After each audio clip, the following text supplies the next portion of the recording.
30 ఏళ్లకు పైగా కుప్పంలో ఉంటూ కుప్పం ఎమ్మెల్యేగా ఉంటూ నియోజకవర్గంలోని ఇల్లు కట్టుకోలేదని మొన్న వైఎస్ఆర్ కాంగ్రెస్ పార్టీ వాళ్ళు పెద్ద ఎత్తున విమర్శ చేయడం, జగన్మోహన్ రెడ్డి విమర్శ చేసినప్పుడు కుప్పంలో స్థలం కొని ఇంటి నిర్మాణానికి నడుము బిగించారు చంద్రబాబు.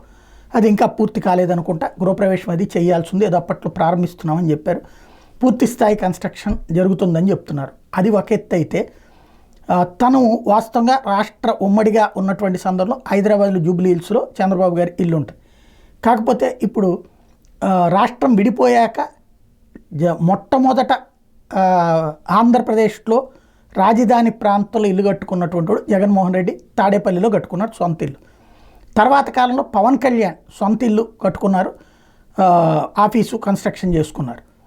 తెలుగుదేశం పార్టీ ఆఫీస్ కట్టింది కానీ చంద్రబాబు కానీ లోకేష్ కానీ ఇల్లు కట్టుకోలేదు అన్నటువంటి విమర్శ పదే పదే వినిపిస్తున్నటువంటి వేళ, అమరావతిలో ఇప్పుడు 5 ఎకరాల భూమి కొనుగోలు చేశారు చంద్రబాబు. 5 ఎకరాల్లో భారీ ఇంటి నిర్మాణానికి రెడీ అయ్యారు.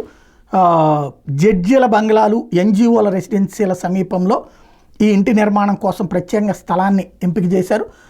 త్వరలో అక్కడ భూమి పూజ చేసి శంకుస్థాపన కార్యక్రమం చేయడానికి రెడీ అని ప్రకటించారు.